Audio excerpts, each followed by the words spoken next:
Alright, are we back? Are we good?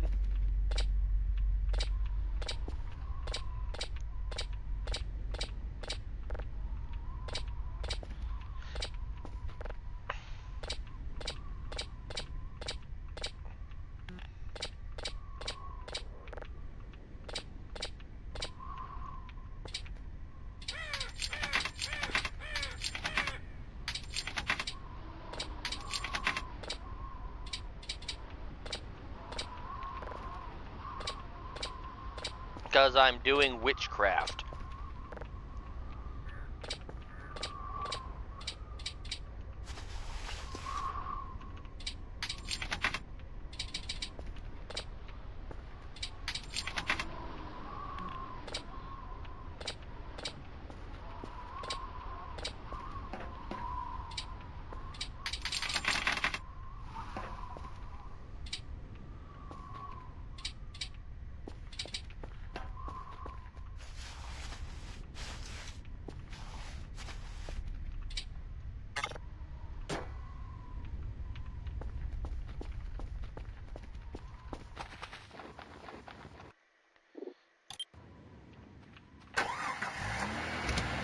Oh, the French woman's out here. Alright, back to my adventure.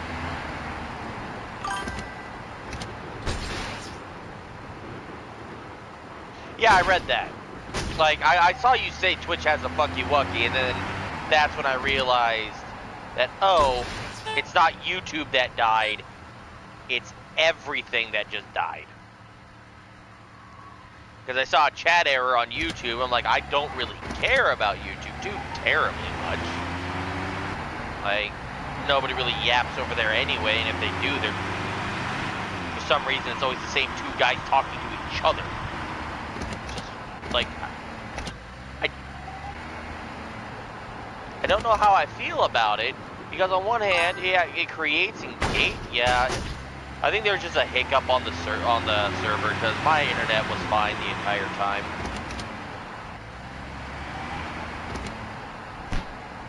Alright.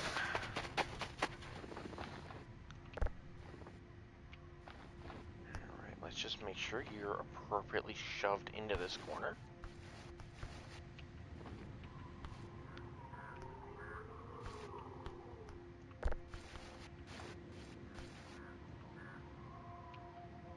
That works.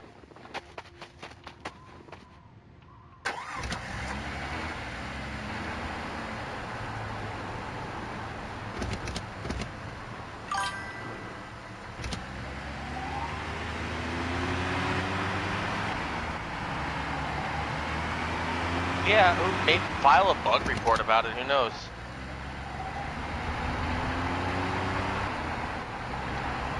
It reminds me of when they made bombers so expensive, like the B-29 so expensive to play, that you pulling it out in the middle of before a battle wasn't literally a flex to say, hey, I have so much money I can afford to lose this. I don't know if you were there for those times.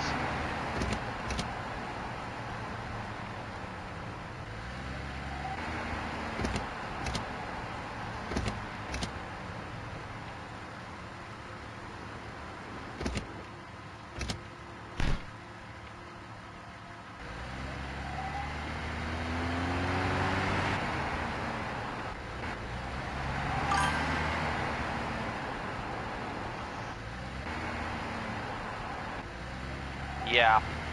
So, fun fact, B-29, when it came out, was a 6.7 bomber. Because 7.0 and up was reserved strictly for jets, right?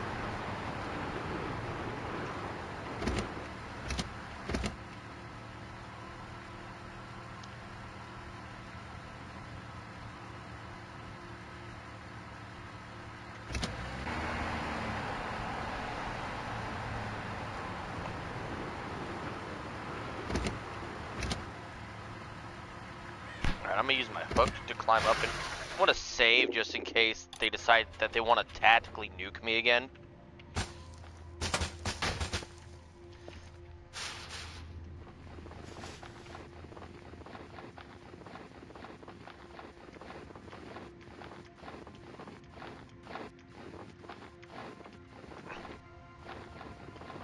Still, an SL a shot, though. That's kind of ridiculous.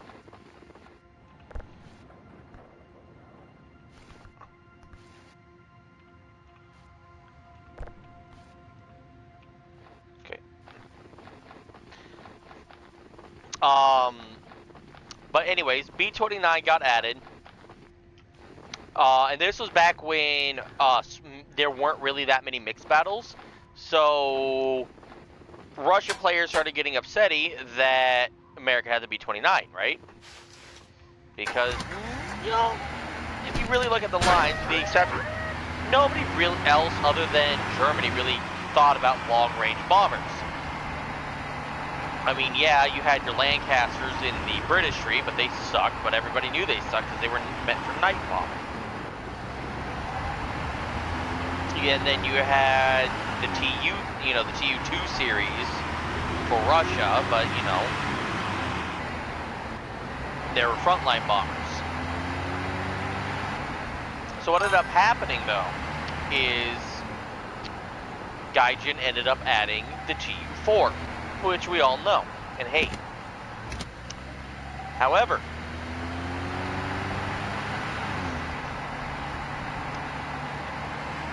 some fuckery that happened is someone just took a swing at me. They decided that it would be a good idea to add the Tu-4 at battle rating 6.7. And keep in mind that back then there were no limits on how many bombers could spawn. And bombing at the airfield was valid all the way through top tier. Like it wasn't just a low tier thing where, oh yeah, you bomb all the bases and blow up the airfield. No, anybody could go blow up that airfield. So you would have games of 16 fucking Tu-4s, and it was just that there's a deer, and it's gone. Vanish into the snow. Yeah, 16 fucking Tu-4s, dude. And you couldn't do anything because that's when back when AI gunners actually knew what the fuck they were doing, and it was worth it to ace those gunners because, well, okay, that'll work, because they would engage at like. Yeah, bombers would, the bomber AI would engage at like up to 1,600 meters, depending on their qualifications, with a very accurate fire.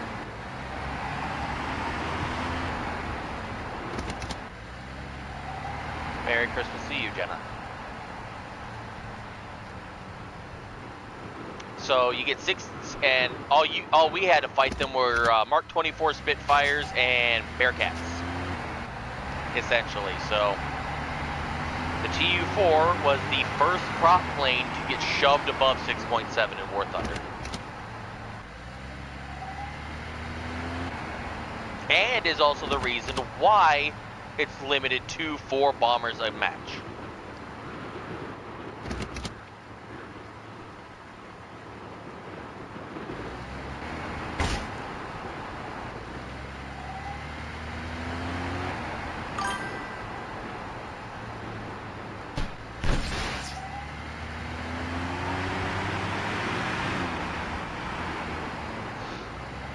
I got really good at throwing Havar rockets off of the Bearcat to hit those bombers, but even then,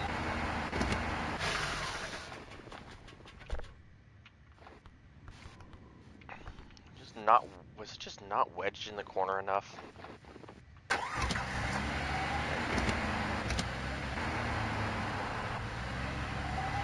Which fuel do I got? I'm gonna just go. I think that was corner 4. I'm not 100% sure.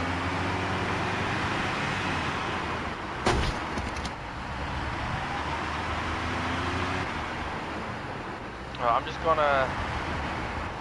If I pass TR2, then I know that was corner 4.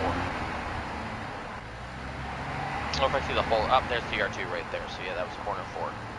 I came up to TR2, then went to the hole.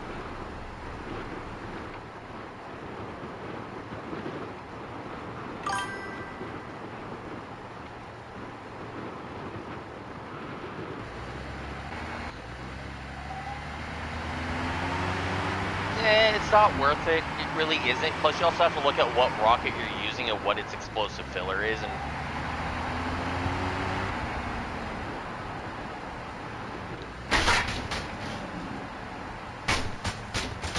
why are you in the middle of the road, dude?